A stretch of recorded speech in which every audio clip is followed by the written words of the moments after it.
Hola, bienvenidos a este segundo bloque donde vamos a abordar de forma específica a los pacientes con alto riesgo hemorrágico y vamos a intentar precisamente tratar de controlar este riesgo para poder llevar a cabo una anticoagulación de calidad y seguridad.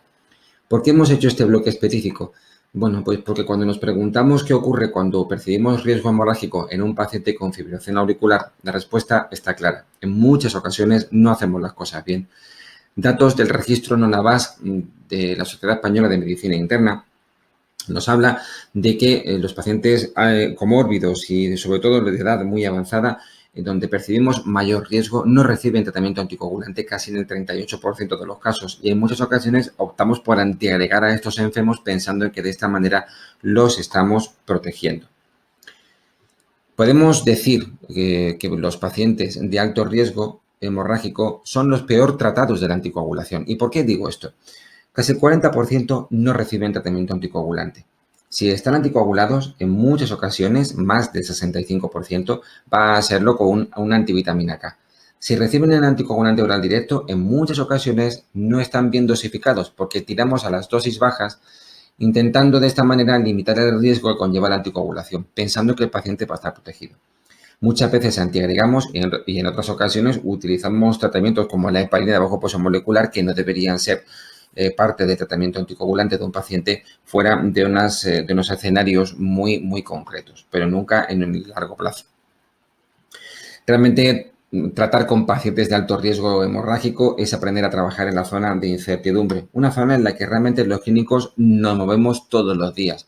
Estamos lejos de la zona de confort que nos describen los ensayos clínicos, donde sabemos que hay una menor edad, complejidad, los tratamientos están mejor controlados y la situación basal del paciente es óptima. En la anticoagulación, en el campo de batalla, en la vida real, realmente trabajamos con pacientes de una edad mucho más avanzada, con una alta complejidad y con situaciones clínicas difícilmente predecibles. ¿Qué hacer ante este escenario de alta complejidad? Pues lejos de quedarnos quietos, utilizar 4 máximas. En primer lugar, analizar el riesgo individual de cada paciente, pero analizarlo de una forma, digamos, un poco más profunda. En segundo lugar, controlar los factores que sean modificables, es el eje de la cuestión. En tercer lugar, limitar el impacto del propio tratamiento anticoagulante y, por último, reducir el nivel de riesgo del paciente. Tratar de bajar ese alto o muy alto riesgo hemorrágico a un riesgo hemorrágico moderado o estándar que tendrían todos los pacientes anticoagulados. Bien, ¿cómo analizar el riesgo del paciente? Bueno, pues imagino que pensaréis que os voy a presentar ahora aquí las escalas, la escala Hasbled, la escala Hemorrhage, la escala Atria, sí, son escalas importantes que tenemos que tener en la cabeza, al menos manejarnos con alguna de ellas, la más conocida es el Hasbled, pero ya sabemos que un clínico de 3 años de experiencia o más iguala en predicción de riesgo hemorrágico a estas escalas. Por tanto, no nos vienen a decir muchas cosas y de hecho, por ese motivo muchas veces dejamos de utilizarlas. Vamos a dar una vuelta a esto y vamos a utilizar las escalas de forma práctica. Vamos a ver sus variables para recordar cosas que tenemos que controlar. En el Hasbled nos dicen hipertensión, fallo renal o hepático, INR lábil, toma de antiagregación o toma de alcohol. Son variables modificables. No vamos a poder modificar otras. El ictus, la tendencia a un sangrado, la edad por encima de 65 años, no son modificables. Pero estas que os marco en rojo, igual con la escala Atria, igual con la escala Hemorrhage, son variables que pueden ser controladas, de tal manera que vamos a reducir el riesgo hemorrágico del paciente. Por eso tenemos que aplicar una escala hemorrágica, fundamentalmente para buscar dónde podemos arañar un poquito de beneficio eliminando riesgo. Por tanto, como os decía, las escalas de riesgo nos señalan a los pacientes con mayor probabilidad de tener un problema y nos advierten de los factores que son modificables. Además, sabemos que en esto de los factores de riesgo de la hemorragia, bueno, pues la cosa no es tan sencilla como una escala de riesgo, ¿verdad? Hay más cosas. Bueno, por parte del paciente lo hemos visto en la valoración inicial.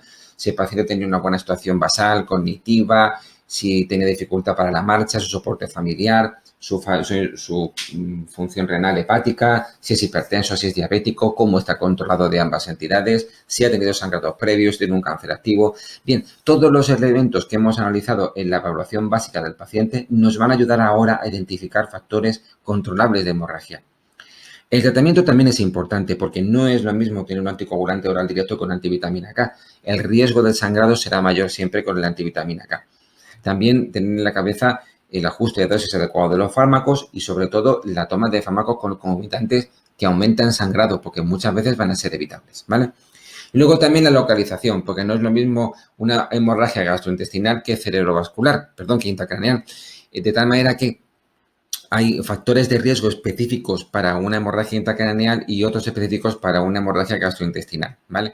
Bueno, pues fijaros que de esta manera, analizando un poco en global al paciente y buscando cuáles son los factores que pueden ser modificables a la hora de poder tener un sangrado, pues podemos aportar beneficio a los enfermos. ¿Cómo? Como os decía antes, controlando lo que sea modificable. Vamos a buscarlo de una forma muy sencilla. Antes hemos recorrido todas las variables que tenían las escalas de riesgo y podíamos verlas en plano o podíamos verlas así, buscando cuáles son las que realmente importan. El paciente está tratado con antivitamina K, intenta cambiarlo a un anticoagulante oral directo y disminuirá el riesgo de sangrado. Y si tiene un directo, mira a ver que esté bien ajustado. Luego, ¿el paciente tiene tratamiento con una antiagregación concomitante? Pues intenta que no. Y por encima del año, como decíamos en el primer vídeo, si ha tenido un síndrome coronario agudo, no va a necesitar estar antiagregado. Si tiene diabetes, que no esté mal controlada. Si es hipertenso, que tenga una sistólica por debajo de 160. De nuevo esa cifra. Si el paciente es obeso, vamos a intentar que reduzca algo de peso. Si tiene una insuficiencia hepática o una insuficiencia renal moderada grave, vamos a intentar o bien estrechar bien el seguimiento y sobre la insuficiencia renal intentar que no progrese más o intentar controlar que no haya fármacos nefrotóxicos, que el paciente esté bien hidratado para que se mantenga con una función renal lo más estable posible. Si toma alcohol, vamos a insistirle 1000 veces en que no lo haga. Cuando pensamos en enfermedad cerebrovascular, bueno, pues minimizar el riesgo de caídas lo máximo que se pueda para evitar un ictus hemorrágico por una caída. Y si pensamos en una hemorragia gastrointestinal, pues probablemente añadir un IVP para controlar la posibilidad de que haga un ulcus va a ser una opción razonable. En tercer lugar, limitar el impacto del propio tratamiento anticoagulante, porque los fármacos anticoagulantes aportan riesgo de sangrados, aunque no todos lo aportan de la misma manera, ¿vale? De tal manera que hay una serie de certezas que tenemos que saber y recorrer. En primer lugar, los pacientes anticoagulados tienen sangrados. Eso es la primera certeza. En segundo lugar, estos pacientes, si están anticoagulados con antivitamina K, tienen más resangrados, más riesgo de sangrados que un paciente tratado con anticoagulante oral directo. En tercer lugar, que una mala selección del fármaco puede aumentar el riesgo de sangrado. Y en cuarto lugar, que una mala dosificación del anticoagulante puede aumentar el riesgo de un sangrado. Es muy importante. Y por último, vamos a intentar reducir el riesgo de sangrado del paciente. El nivel de riesgo. Vamos allá. De tal manera que si nos movemos desde un nivel de riesgo estándar por el mero hecho de recibir anticoagulación hasta un riesgo excesivo, todo esto haría que el riesgo aumentara, que son las variables que hemos recorrido anteriormente. Pero nosotros podemos hacer que el paciente baje escalones en esta escalera de riesgo, de tal manera que si planificamos bien el seguimiento, pautamos un anticoagulante oral directo si es posible, vigilamos la función renal y adaptamos el tratamiento, controlamos bien tensión arterial y hemoglobina glicosilada, antiagregamos solamente si es imprescindible, añadimos IVP y eliminamos el alcohol y el riesgo de caídas, vamos a poder controlar de forma muy importante el riesgo hemorrágico del paciente y, por tanto, maximizaremos el beneficio del tratamiento anticoagulante. ¿Los riesgos están controlados? Sí, pues entonces vamos a proceder a la anticoagulación. Y para eso os emplazo al siguiente vídeo donde vamos a tratar de analizar cómo es la adecuada selección del tratamiento anticoagulante. Un saludo.